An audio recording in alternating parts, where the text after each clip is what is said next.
Well, hello, everyone. It is Tuesday, 11 a.m. Pacific Standard Time.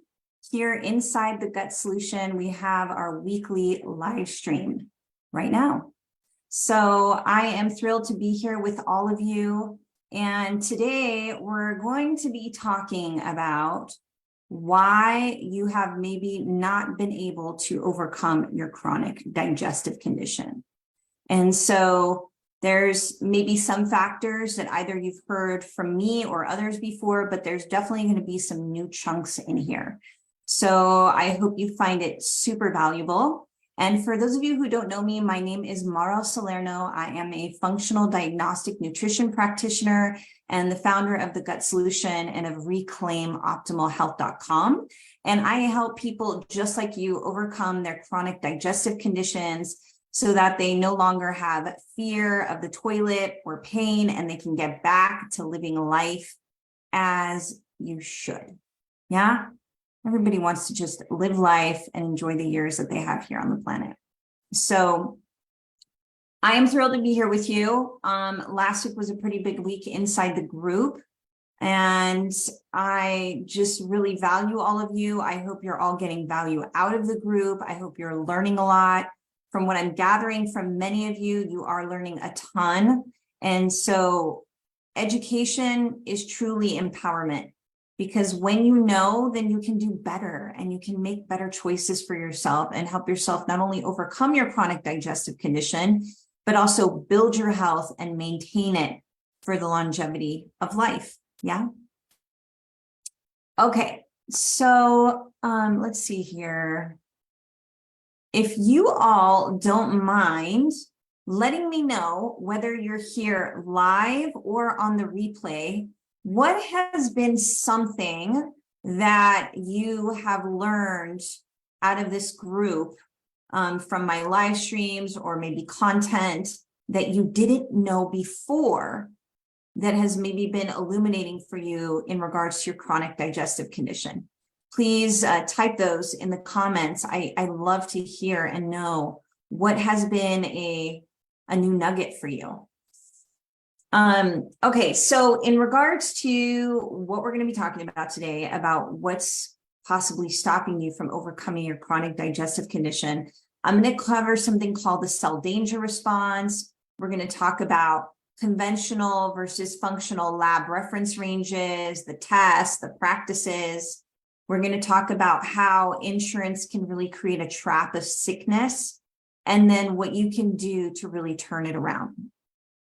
So let's jump right in. And the first thing I want to say before we even get into the cell danger response is, what do cells do in your body? So cells, they all have a job. Okay, so some of our cells have a job of maintaining good balanced bacteria in the gut. Other cells are helping us to break down foods. You know, they all have a job in our body. And that's really important to know. And the spark plugs of cells are minerals. Okay, so essentially when we break down our foods, that in turn will turn into minerals, right? We break it down into those little chunks of minerals, and then it feeds our cells, and then our cells utilize that to have energy to do their job and maintain healthy balance and function in the body. Now, with a cell danger response, what happens is that the cell wall, so imagine this is a cell, the cell wall literally hardens. And when it hardens, what happens is it no longer allows energy to move in and out of the cell, okay? And so this is problematic because it puts you in a stuck mode.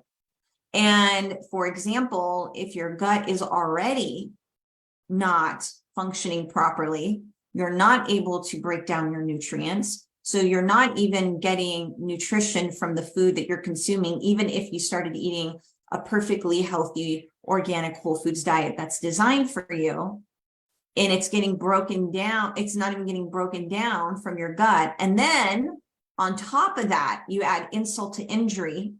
Those nutrients can't even get into the cells to give them what they need in order to produce the energy that you need in order to heal.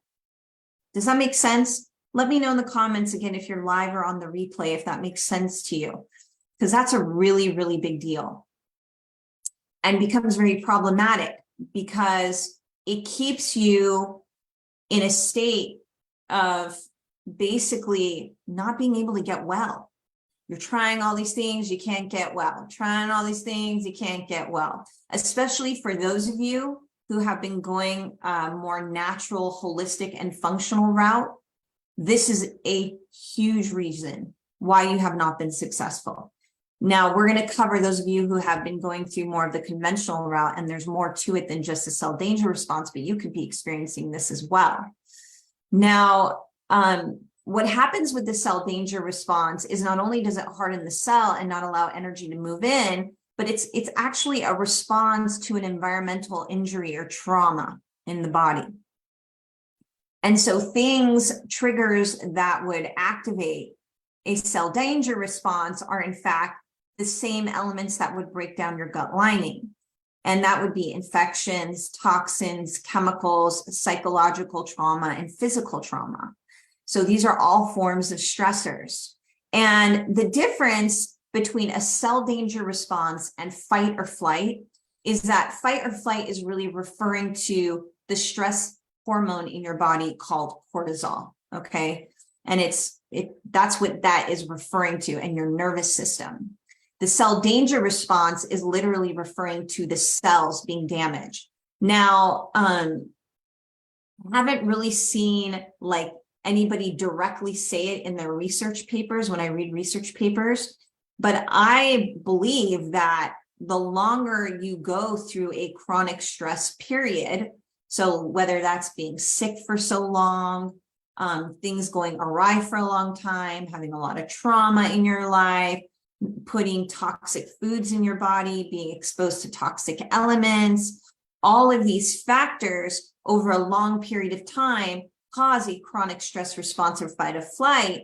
However, I do believe after a period of time, it then turns into the cell danger response, where the body is just like so protected because it feels like the fight or flight is no longer functioning the way it's supposed to. These are all survival mechanisms that have been placed inside of us, right? And are in our DNA. Okay, so this is a big deal.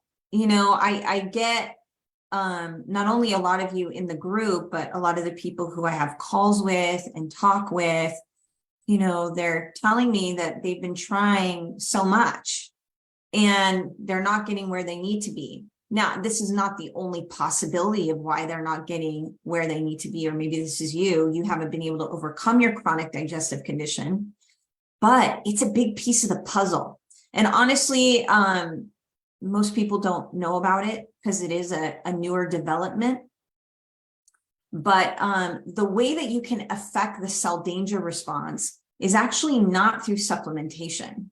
It's actually not through food. It's not anything that you put in your mouth. It's actually through brain retraining, nervous system retraining, and rewiring. And the way that you do that is through certain things. But I'll give you a couple examples. Breathwork techniques, specific breathwork techniques, specific meditations, very relaxing restorative yoga.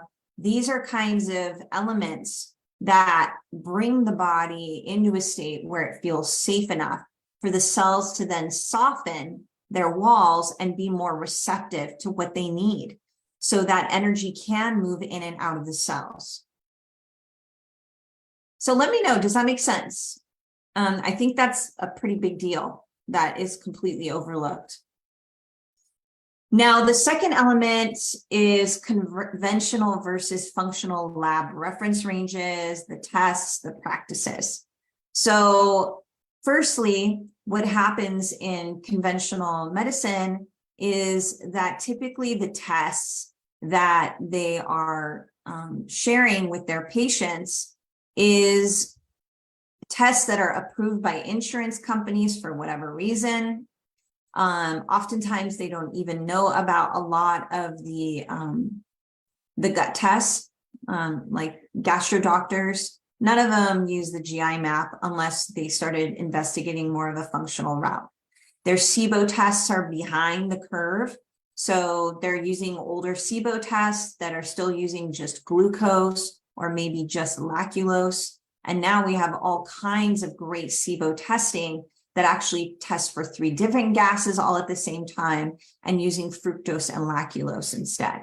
So that's one example. With stool testing, for example, they are using technology that uses microscopes. So, putting your stool on a petri dish and analyzing it under a microscope, but they don't do a good job of letting it culture. They don't use triple microscopy, which is using different types of magnification in the microscopes in order to see more detail. We want to see if there are bugs. And it takes somebody who's really good, patience, good technology to look at these stool tests. Now, the other thing is that with stool tests, we also have DNA recognition. So we're able to recognize the DNA of pathogens in our stool test, and conventional medicine is just not using these tests. And the reason I know is because when I'm talking to all of you on the telephone or in calls, you're telling me you've never heard of these tests unless you've been to a functional practitioner. And so it becomes really problematic because the technology is so behind, and you need really good technology to see these pathogens because they are extremely sneaky. So that's one point. Now, the lab reference ranges are different. Firstly, when we're talking about detection and stool tests, but now we're going to talk a little bit about like blood testing. Now, you need blood testing when it comes to the gut because we want to see markers that are going on with some pretty vital organs, like the liver, like the gallbladder, like what's going on with stress in the body, what's going on with the thyroid. All of these elements are affected by the gut, and they're in a blood test. Now, you have a blood test done with your conventional doctor. He gets your results. He looks at them. He looks at you and he says, everything's normal. You're normal. I don't know why you're feeling this way, or nothing's wrong. You've got anxiety. It's all in your head. And you're going, no, I feel awful. Something is wrong. And you feel gaslit and you feel completely not heard because they're looking at the lab test and they're letting that dictate your health. So the problem with this is because they're using conventional reference ranges.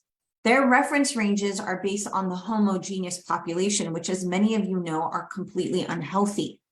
And so the more and more unhealthy our population becomes, the wider and wider those lab ranges become. And so they're so big that everybody could fit in them. And that's what becomes normal. So when I do testing with people and I look at their results, I'm comparing their results to a functional range, a range of people that are healthy, functioning, and vital. Because if I want to help you get better, I have to have a point of health to move you towards, right? Otherwise, you're in limbo. It's like, well, what is wrong? Everything's fine, but it's actually not fine. So that's a big part of the problem. It's not just with blood tests, but other tests as well. Let's see here. The other element of not only testing, but conventional medicine, and this is not to like poo-poo every doctor. There are some good ones out there, but there is limitation. And I think a big reason of this has to do with insurance. And I always say this is that insurance can really create a trap of sickness for people. I see people in our group talking about how, things aren't covered by Medicare or Medicaid, or they're getting jerked around by doctors, insurance, the hospital. And unfortunately, it's because of the paradigm that we have. I mean, completely, that is what it is that insurance can fix everything, and it fixes actually almost nothing. And it's because somebody has to deem that they can approve something for you versus it being a support mechanism for you to just ask for what you need and it be provided and covered. And so again, in conventional medicine, doctors look to diagnose, and then from the diagnosis, they are then able to give you either drugs or surgery to resolve your situation. And I know a lot of you in the group, that's all you say is, I've been on medications, they don't work, they make me feel sicker, I'm not getting better, I've had this organ removed, I've had this surgery done, that surgery done, it worked for a little bit, now it doesn't work anymore, it hasn't worked at all. That's all I hear. And so if you think about that as an educational paradigm and a mindset, I mean, it is fraught with problems all the way to the medical education where, people are going to school to become doctors. They only spend, I believe, between 4 to 6 hours on nutrition in medical school in the 5 years of medical school that they have, and typically the years of residency that they have after that. Zero time on nutrition, unless a doctor decides on their own that they're going to go out and get some other kind of education, right? And so there isn't a lot of space for learning about root cause and understanding what are the true underlying factors that are causing your chronic digestive condition. They just don't even know how to think that way. They don't know, they haven't been educated and reared and geared in how to investigate these possibilities for you. And so it's extremely limiting. And the worst part about it is, I'll tell you a story of a woman in our group. She shared with me. She said, I went to the doctor and I said to him, I do really think I have leaky gut. And the gastroenterologist, the doctor, he said to her, that is hogwash. And she was like saying to me, why would he say that to me? I said, honestly, the only thing I can say is it's either one, his education or lack of education, and his lack of desire to go do more research and understanding and really see, the science. We can see there are endoscopies, cameras going through people's small intestine to show the leaky gut situation. So it's backed by science. It's not like some hocus pocus thing we're just talking about. And the other element is, I believe that there is some ego, period. I think people get caught in that ego, no matter what arena they're in, whether it's a medical doctor or a lawyer or whatever, they get this ego about the initials that are before or after their name. And that gives them the right to just wave off your questions and concerns as if they're stupid, and they're not. So these, I think, are really the big reasons why, talking about conventional versus functional lab tests, the ranges, the results, all of these practices, the technology, the lack of understanding and awareness when it comes to overcoming your chronic digestive condition and really getting at the root cause. So let me know, again, whether you're here replay or live, let me know, does this resonate with you? Can you understand that? And, I think a part of this trap is also by ourselves, is believing that we need insurance in order to stay healthy. Now, I know for some of you, you've gotten to the point where you're in emergency mode. And that's what conventional medicine is really good at, is saving lives, typically when there is an emergency. But as far as getting to root cause and really resolving things, it's not great at that, because it's a totally different system and a way of thinking. And so I encourage you all to really look where you're putting your money in order to get healthy. If insurance isn't helping you and you're paying money for it, what's the point? I will say the one time that insurance really does help people is when you have a HSA card, which is a health savings account that your insurance company gives you and fills on a yearly basis. And those cards you can use for supplements, you can use for functional lab tests and the like. And that really allows you to put the power of your health into your own hands. And that's really what it should be about. You shouldn't be sitting there trying to battle with doctors and insurance companies and nurses and, paper pushers in the medical system. I mean, you just shouldn't be. You should be able to decide what is right for you and have full health freedom. You know, I will say too, is that not only is it where you put your money in regards to insurance, but seeing if you are one of those people, you know, there are some of you in this group that I know just do not have any financial means. You're not spending frivolously or anything, but, you know, really thinking about where you put your money. If you're buying coffees and eating out and, you know, buying cars and clothing and all those things, which, yeah, they're really nice. But if you really want to get better, if you're really serious about getting better, you have to prioritize where you're going to put your energy so you can accelerate your healing process and let it be a quicker resolution. Like, you don't want to keep going on with this forever, years and years and years of this, because those years and years are what are causing the cell danger response and putting you in a place where you're completely stuck. And you don't want that. I'm sure none of you want that. I know I didn't.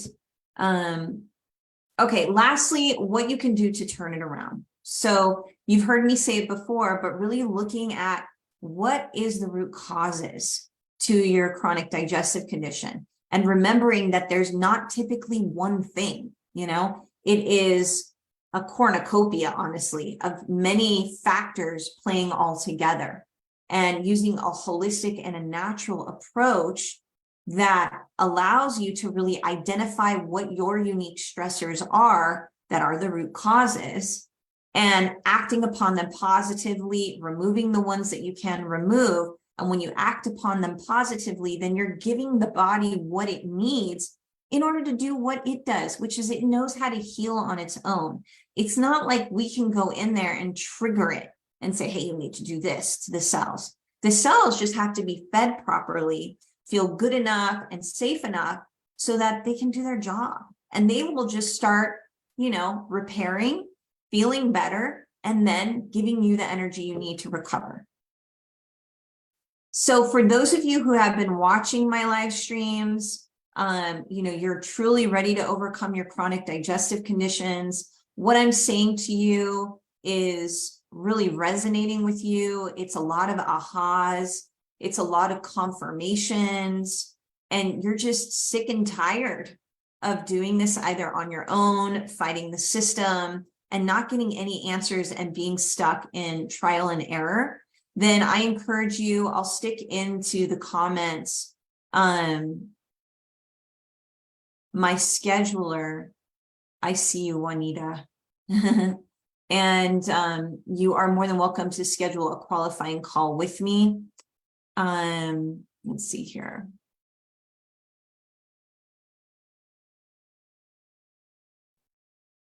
Here we go. Okay, Juanita says, yes, she did stool samples today and blood work, been in pain for 2 months and lost 20 pounds and still have to wait until July 5th for upper and lower scopes. Doctors just don't care. Yeah, I mean, okay, let's even just say, let's just say that they care. Okay, just go with me here for a second. They are so packed with patients, no matter how much you care about somebody, if your schedule is so packed with people and you don't set aside the time to really sit with somebody for an hour, 2 hours, when you're visiting with them to see how they're doing, to dig, it's impossible. No human being has the capacity to do that. And I see that happening with a lot of functional medicine doctors where they just have so many people, they don't spend the time to really know that person, to actually dialogue with that person. Sometimes they have other people dealing with their patients. And no matter, you know, if you have the label functional medicine doctor or conventional medicine doctor, you're not going to be able to help people because, you know, you got to dive deep with people, and that requires spending time with them. Does that make sense, Juanita, what I'm saying? But yeah, I do think that there's some doctors that don't care, but there's a lot of people that don't care about a lot of things in this world, unfortunately. Let me know your thoughts.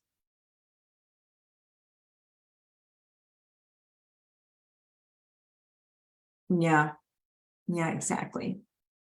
For any of you here live, and if you're on the replay, if you have any questions for me, I'm just going to sit here for a little bit, see if any questions come through. Otherwise, you're welcome to post your questions here in the comments, and I'll come back and answer them. Anything that you want to ask me, whether it's regards to cell danger response, anything we talked about today, or anything else in regards to your chronic digestive condition, go ahead and pop them in there into the comments, and I'll just give you a moment.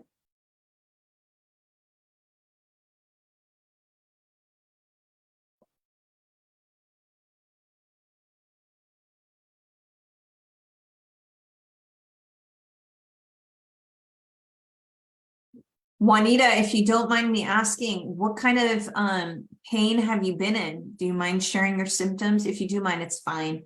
But if you're okay with sharing, please do share.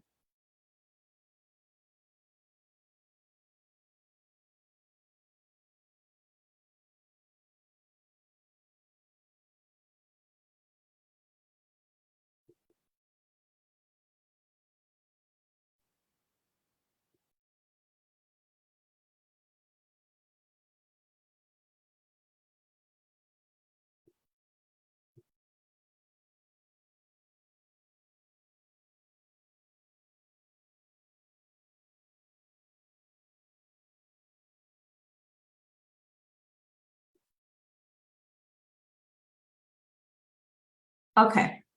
Well, again, I encourage you to put your questions in there and I will answer them soon. If there's anything that you would like to see me talk about in the coming weeks, I'm happy to cover those things. Place those in the comments as well, or post them inside the group. And I'm wishing you all very, very well.